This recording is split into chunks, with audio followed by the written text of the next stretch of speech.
We have Logan, who is an application security engineer at OverDrive. He was a developer for a number of years, moved over to application security. Actually, going back to what we were talking about that whole, well, would I do things differently? Yep. I mean, if for no other reason than to see how things work out, yeah, why not? Yep.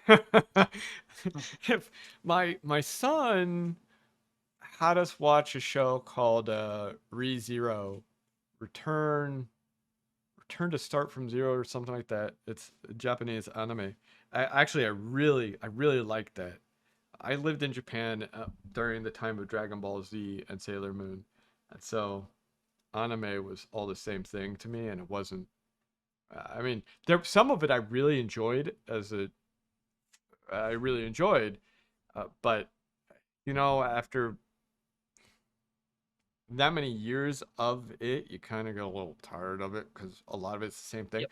But that was actually pretty good because every time he would die, so every time he dies, the day restarts, and he tries something else to see what the outcomes are, and it's actually really neat because you get to see him progress. Because at first he's doing it kind of to screw around. Well, first he's confused.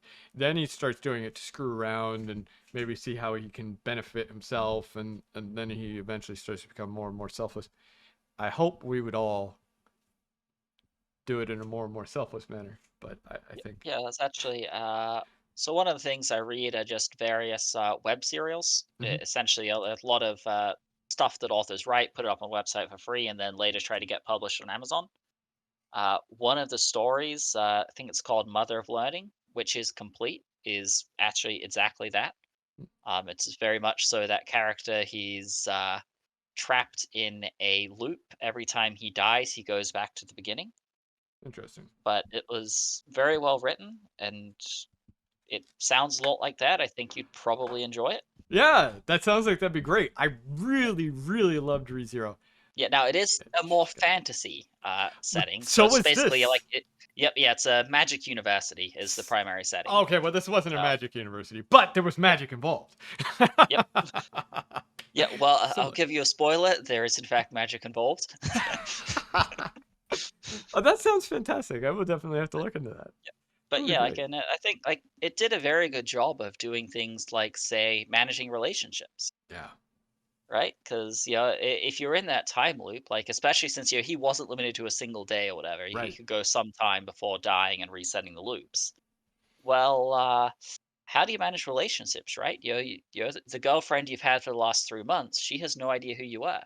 Yeah, that's true. So that kind of thing, I've only seen it once, and so I would have to get it right. But I think there was always some kind of critical point that he would go back to, but the critical Yep, point would shift. It would as he moved along, like I guess yep, kind of like a save point, really. yep. Yeah, this one he would go back to where he started every time. Yeah. Okay. Oh, so all the way back. Oh, that's Yep, interesting. Well, and that complicates things because I mean, it would be like anytime you hit a bug, you have to start all the way from the beginning yep, if you were doing QA kind of deal or what have you, or an engagement. And so now you have to reproduce all of those steps up to where you hit the bug and then try a different one.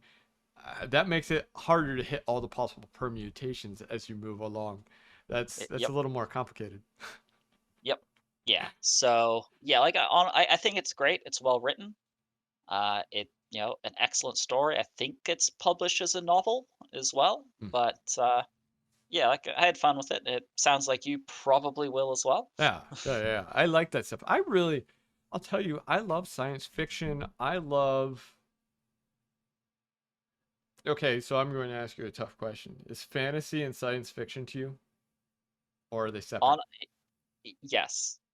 Like here's the thing, right? Science fiction, you're saying okay, it's usually your spaceships, what have you, right? Right? You're in a more advanced technological world. Yeah, Well, what's the difference between that and magic? that's what I've always said. Yeah. I have Okay, always, so the difference yeah. is bathrooms and showers. Let's be honest here. But that's generally ignored. Yes, yes, I, yes, I yes. I think I've read one fantasy book that I remember where they discussed using the bathroom. See, okay, see, that's been my thing is I've always said I love science fiction. And whenever I've said that, I included fantasy, but I've noticed, and maybe this is because I grew up in a lot of non-English speaking areas, and I've lived in a lot of non-English speaking areas, but I didn't realize, and I didn't live in any specific area in the United States at any given time, even when I was here. I didn't realize that a lot of people make a distinction between the two. I always thought they were, that fantasy was a, a part of science fiction, but then you have a lot of people who seem to be adamant. And oh, maybe this is a newer thing. Splitting them out is newer. I don't know. I have no clue. I just always thought they were combined. Yeah, like I've always like often I find the stories where they are actually combined are pretty interesting. Yeah. Like there was game series that I grew up with called Might and Magic. Yes. Um, and I don't know if you know heard it or not, but yeah, again, it's a fantasy story, right? You've Yeah. got the stereotypical group of heroes going to overcome whatever evil it is and all that. But at the same time, the actual setting is this is in the aftermath of an apocalyptic war in which the technological race, uh, they died out, what have you, but the pieces of the technology exist. Like the early games in the series, you're actually on a artificial world built in space, right? Yeah. And Yeah. you're sort of exploring that, but you're pretty much medieval peasants. Yeah. In some of the latest series, you're on a colony world, and usually the higher level area, or some of the higher level areas, are the abandoned remains of this ancient empire. Yes. And that, but a lot of fans got really upset with that because they saw that the addition of like say the blaster rifles, essentially handheld energy weapons, right? They felt that that sort of ruined the game. Adding in all the technology sort of made it not as much fun. I was like, well, I thought that actually made it a lot more interesting, and it offered up a hell of a lot in the way of future. Yeah, I'm afraid Ubisoft bought the series and basically murdered it. But I know it was a big series way back when. yep, I never got to play it because I was poor at the time. but but it was a big series, and I actually always wanted to. I wanted to play it. I never got the opportunity. I like that blending. Dune to me is a blending of the two. I don't know. There seem to be purists who want them separated, but when you look at Dune, Dune is a very healthy, at least in my opinion, blending of that, and that's largely because Dune is so much. It's pulled so much from 1950s Iraq under the British Empire in the 30s, 40s, 50s, and that kind of thing, where you have the British who are technologically superior to your Berbers and Arabs, and really the Fremen are your Berbers more than anything, but also your Arabs as a result of Berbers being Proto-Arabs. But I think, but this is part of the reason why I don't like, I guess what I'll call extremists or fundamentalists is I think actually blending the two, number one, is natural. Hell, even Lord of the Rings was a blend, yep, and and that's what made it interesting. yep, like in the books, in a lot of ways, Sauron was industrialization. Yes, Like that yes, was one of the major themes. That's what he was hmm doing. yes, Uh, but you don't see that in the movies, of course. right, But a lot of it was you had the incredibly technologically advanced, like yes, background. You had the Numenoreans or yes, Numor, how the hell you're supposed to actually pronounce the yeah, word. yeah, yeah, And yeah. they were a lot more advanced, technologically, magically. You had the ancient elves who were again a Yes, lot more advanced, and yes, you had the apocalyptic war. The technology was lost, and now you're coming here, centuries later, and picking up the pieces and dealing with what was left behind. yes, yes. I absolutely love Lord Yep. of the Rings. The the movies are good, don't get me wrong, Yep. but the books so much better. Dune, the books. I can't wait Yep. until the new movie, the next uh I guess what do you call it? The next edition, I guess, of the new ones comes out, because I actually really liked the first one. I did not like the 1980s one. That was terrible. The one with Sting. It was so Yeah, bad. I haven't actually seen either of the Don't movies. don't So, ever see that one. But the new one, actually, I think you would enjoy. The new one, I think you would enjoy.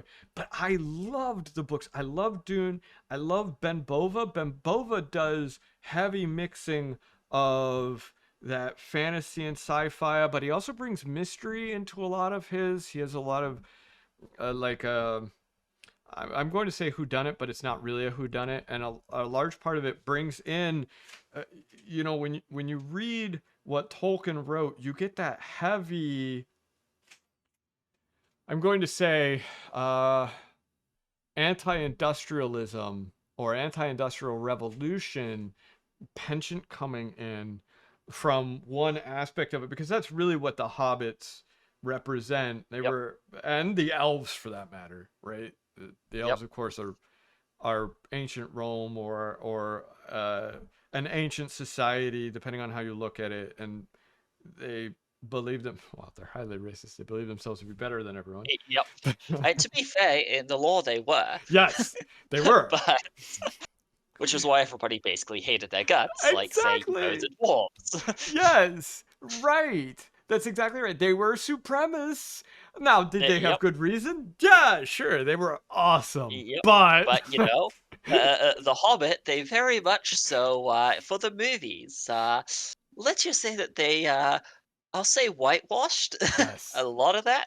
Yes, they did. They really, really did. Yeah. Also, they are like the Hobbit movies. That they no. So long ago, when I was younger, they actually had an animated Lord of the Rings that I actually really enjoyed. Now, I will tell you, it cuts out so very much because it was animated. And I Yep. think it was like an hour and 30 minutes, but I could be wrong. It's been forever since I saw it. But as a kid, I loved it. I actually loved the Rats of Nihm as well. But I loved it because it did a better job of staying true, I think, to the book than and to pulling out the key details, at least to some degree. Uh, the movies were more focused on the action, honestly. I think. Yeah. Like I think the movies did a good job of pulling out the subplots that they Yes, wanted they to, did. but at the same time, some of those subplots were sort of important too. Yes, yes, yeah. I've had that discussion with my daughter about Gone with the Wind. Phenomenal book. Oh, it is so deep. Tolkien is deep. Yep. uh, Tolkien is insanely deep, and I want to be very clear. So obviously, is Frank Herbert and Ben Bova, Tad Williams, but I cannot for the life of me understand why people are banning Gone with the Wind, because Gone with the Wind, to exactly what you're talking about, is ridiculously rich and deep. The symbolism Yep. is so strong. It's so beautiful when you actually look at it the way it's supposed to be, and when you realize that Scarlet is the South. Of course, her language is abhorrent by modern standards. That was part of the Yep. point. Yep. The South wasn't good toward black people. Shocker. Yep. Yep. And but the movie, while being long and incredibly good, and to exactly what you're saying, it teased out those subplots really well. It left out key details because time is what it is and all this other stuff. For example, my daughter will complain because, of course, Scarlett had multiple children with Rhett Butler, and the movie only shows the one, but they picked the daughter that they did because of what the daughter represents in the book, and they properly pulled that representation, which is what America could have been if the North and South could get along. If Scarlet, the South, such as it is in that time period in the movie, because of course she moves along, whereas you have Ashley, who is the old South, and then you have Rhett, who is what the United States could become, and Rhett also is the North. He's that union, and when they're back together, when they finally come together, well, they had a rocky relationship, just like the North and South did. But the child that they poured their love into was a child that the United States could become, if the North and South could reconcile, if the South could stop being what it was, and still, at least to a very large degree, what it is, because it's so mired in its history. Unfortunately, I think a lot of people don't see that symbolism. They don't see the richness in it, and so they would rather cut something out because they don't like it than think about how it reflects on us as a society. It's a travesty. Yeah, like, well, honestly, I think, like, take, say, the various or the Marvel movies, right? Yes. I think that's where they're failing, because Yes. in a lot of ways, like the various DC comics, Marvel comics, whatever, where they were strongest, and well, same thing with Star Trek, right? Is Yes. where they're investigating some issue, Yes. right? Trying to simplify it and Yes. show it in a way that, makes it understandable. Yes. It's also where, like, I find a lot of modern fantasy is pretty shallow and boring. Like, yeah, okay, it's a story, it's all right, but I'm never gonna read it again. Yes. Like, it's it entertained me, but that's it. Yes. I Like, can't pull say, more out of it. yep, or say, what is it, the isekai genre or whatever it is. I've read like one that was okay, and the rest are generally just power fantasies, right? Like Yeah. it's Yeah. yeah, Yeah. like a good story isn't just a story; it's a lesson. I agree. I It's a vision. agree. That's exactly right. That is exactly right. And that is, to me, that's what makes a classic. And that is Yep, why we have so many books, so many things, so many movies today that you'll watch yep, once and it's going to die. yep, yep. Yeah, like I think honestly, that's why like a lot of the stuff I read are pretty shallow stories, Yes. because I'm reading at like 5 minute intervals. Yeah. Like yeah, okay. Like I'm never going to read it again. I'm not really getting out of it. I'm just not paying attention to whatever else I'm doing at the time. Right. Yeah. For all intents But and purposes, it just takes your mind off yep, whatever is going on right now, yep, but it doesn't enhance you as a human being in a yep, meaningful way. It's a yep, travesty. yep. But Now the sometimes you need downside that. is, yeah, and the hard part is doing that and doing it well. Yeah, you're exactly right. I think that's like if you watch some of the newer Star Treks after Gene Roddenberry died, they did not seem able to do that well. They No, they didn't. they really they can't, and they do too much beating the audience over the head with the obvious, which is Yep. insulting to our intelligence. Yep. Yeah, like on like I had like when I watched Star Trek, right? I was a kid, right? I Mhm. all this stuff just went totally over my head. But rewatching it, and I have rewatched it since. It's like, oh, that's actually a lot more to it. Yes. Uh, It's more enjoyable. Or say Babylon 5 is yes. another excellent example, right? I mean, it's a lot more enjoyable the second time around. It's still pretty good the first time, Right. but the second time you actually pick up on a lot more stuff. Yes. Oh, okay. See, this is one of the things that people don't understand. Well, one of my biggest complaints about a lot of what I see today in entertainment is that number one, there's a lack of depth. So I'll give you a perfect example. So the Super Mario movie. If you haven't seen Yep. it, I would skip it. You're, Yeah, I haven't. I wasn't planning on it. yeah. I was never much of a Mario fan, to be honest. I wasn't either, but my wife was. She grew up with Yep, that. We fair were enough. too poor. Yep, so were we. but, but so have you ever seen Megamind? Uh, I have seen clips of it. I've never actually watched the entire thing.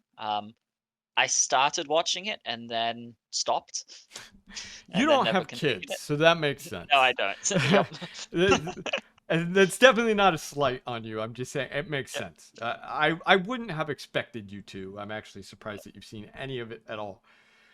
Megamind is actually very deep and very layered. The early SpongeBob's had that. The Mid-Simpsons had that. Jimmy Neutron had that.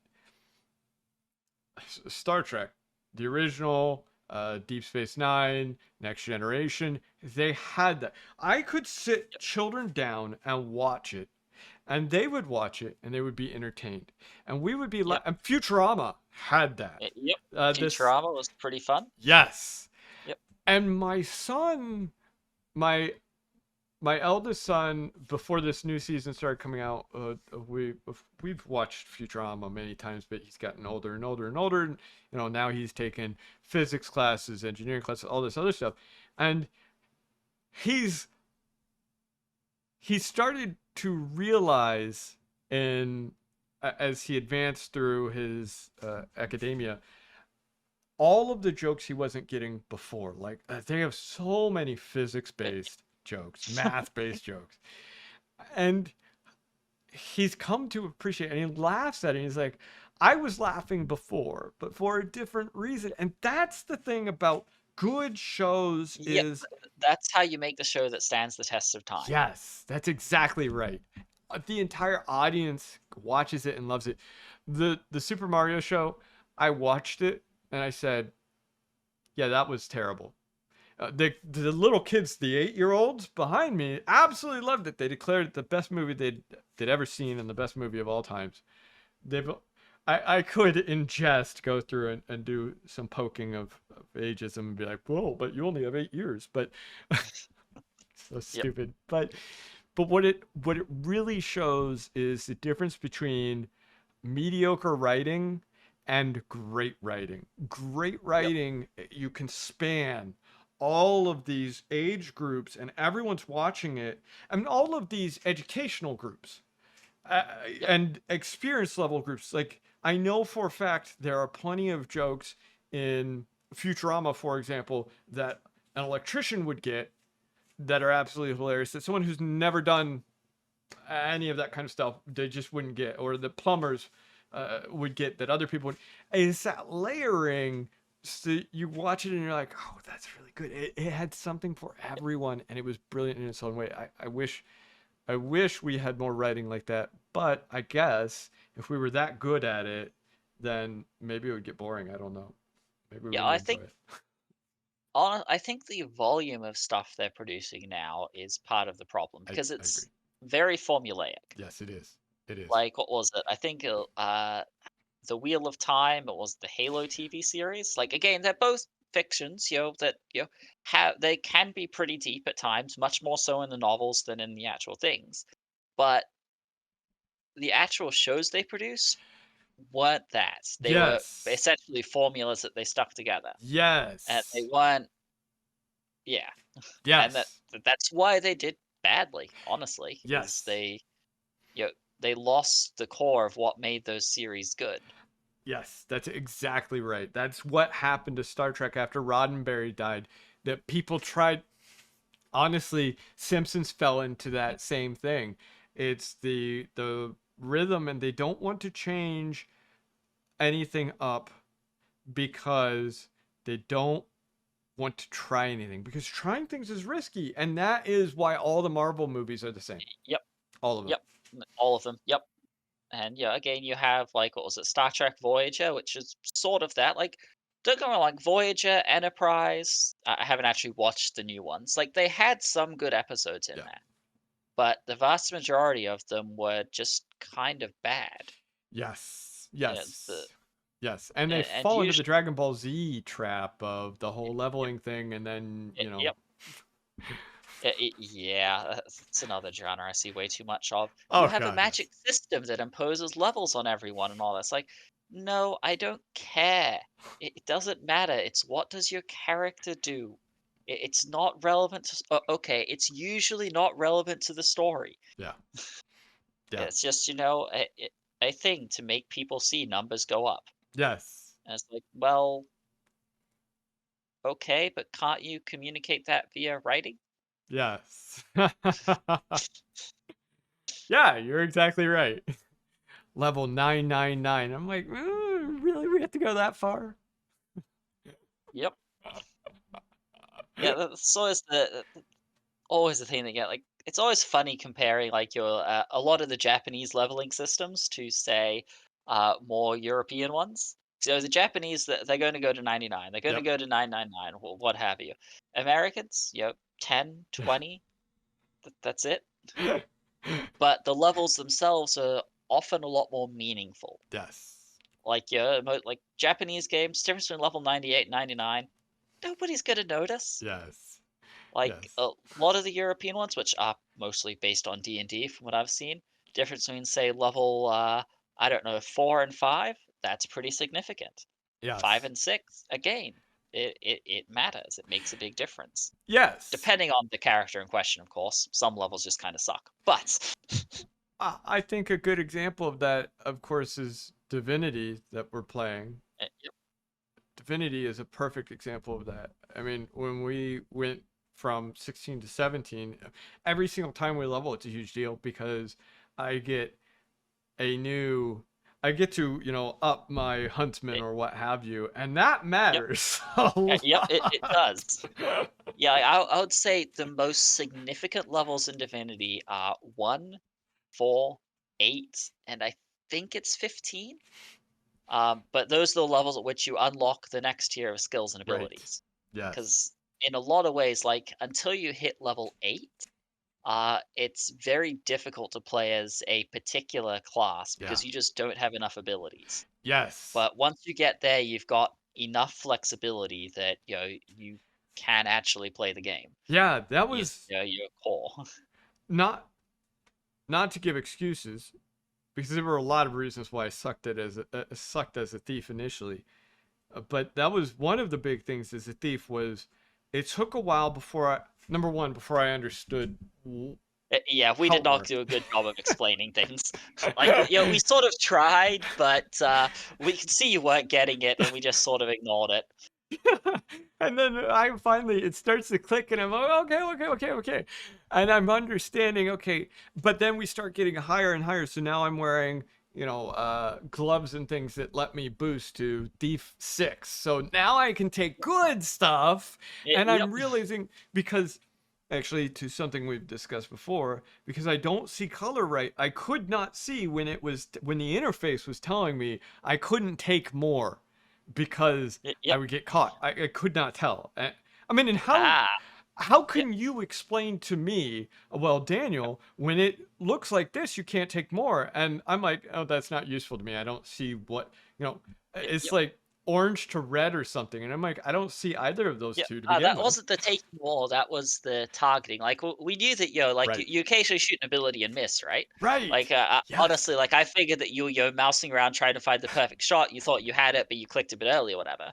I didn't realize until later that it was because you couldn't see the difference between when you had the thing targeted and when you didn't. Yes. Yes, exactly. I didn't know. I'm sitting there. I'm like, I swear to you, I'm on it. I'm clicking, Yep. and you're like, well, no, it changes color, and I'm going, I have no clue what you're talking about. Yep. and Yeah, like I didn't realize that. And also, I wasn't able to find any sort of divinity colorblind thing either. yes, Yeah, yes. Well, and that goes. Look, I'm not the guy who complains and says, "Oh, my disability" or what have you. I really, that's not me. But sometimes it is a real struggle, yep, and and it wasn't until you figured that out that it then that because Corey kept telling me, well, Daniel, you can just cast spells or do this or that by clicking on our portraits.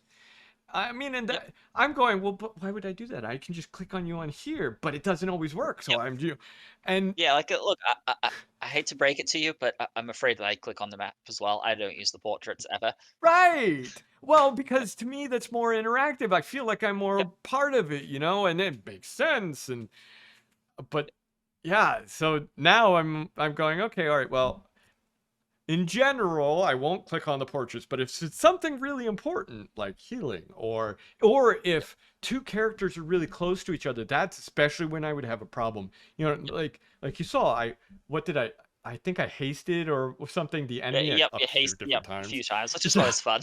Yeah. Yeah, it's And sort of like me blowing up Corey. I mean, look, I'll be honest, like, I have done it deliberately sometimes, I have done it accidentally sometimes, and I have done it calculatedly sometimes.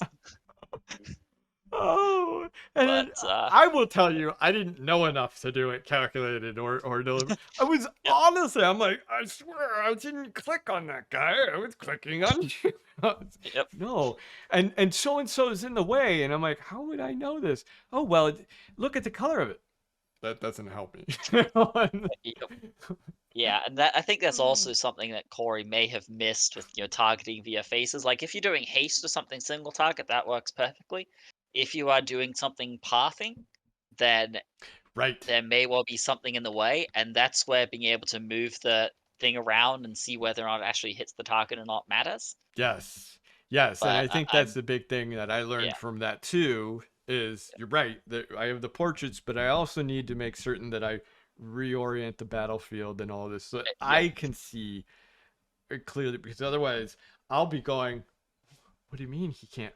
Because I'm like, okay, I've done archery. So I'm going, yep, well, having done archery, I know I can hit that.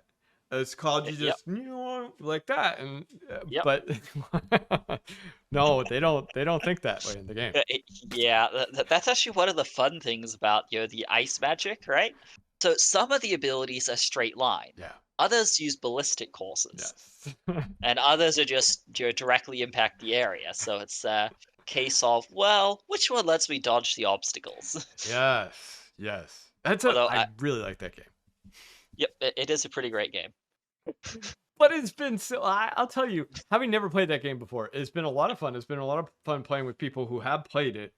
Partially because you do act as guidance, but also because at least I feel I force you out of at least a portion of that because I break up the monotony. It's not you guys replaying a build you already know because you've got this jackass here who doesn't know what the fuck he's doing. He's doing random Yep, ass shit, doing the wonkiest fucking build you've ever seen. yep. Is, refusing to use the arrows, which would be extremely convenient. I refuse to use the arrows. I am only using my powers. I told you before we started. I said, Yep, I said explicitly. I was like, oh yeah, I love playing The Witcher and stuff, and I build up all these potions and I never use them. You knew yep. what you were getting into. Yep. And yet, to make it more fun, we actually picked one of the 3 most complicated classes for you to play. Like, I figured pushing you towards the one that's, interesting, you actually have to make tactical choices and they matter, was, pretty helpful. I think so. I think it forced me to learn the game. It also worked well from the perspective of, I mean, you know me, typically Yep. game or not, that's more of a style that I'm more comfortable with already. Whereas I don't think I would have done well as a tank, honestly. I could see No, where it I could get find bored. taking incredibly boring. Yeah. Like, I'll be Yes. honest, like, given a choice between a tank that can kill everything and never die, and a glass cannon that will die the instant anything looks at it, I will take the glass cannon every time. Yes. Yes. And Why? Because, like, the tank, it's just boring. Like, you yes. don't have any decisions to make. Yes, you can't do any real damage to change anything. Your only thing is you want to hug the enemy. Yep, pretty much. And again, like, some games will support that. These games mostly tend to be the ones that emerged after World of Warcraft, Yeah. because the reality is, like, it does not tanking doesn't work. Yeah. It does not make sense if you actually think about it, because, do you go after the guy that's just sort of standing in your face, or do you go after the guy that's killing your friends? Right. And Right. And that, incidentally, is why tanking fails in Divinity, yes. because the AI will ignore you because you are not a threat. Which, Yes. incidentally, means you think you're doing a really good job because you're staying alive, but you're actually doing a really bad job because everybody else is dying. Yes. That's exactly right. They just ignore you and go for the stronger attack wise but weaker Yep. defense wise characters, whack them, and then they come Yep. back to you and and then they kill you. Yep. And they don't have the tools in game to stop that from happening. Right.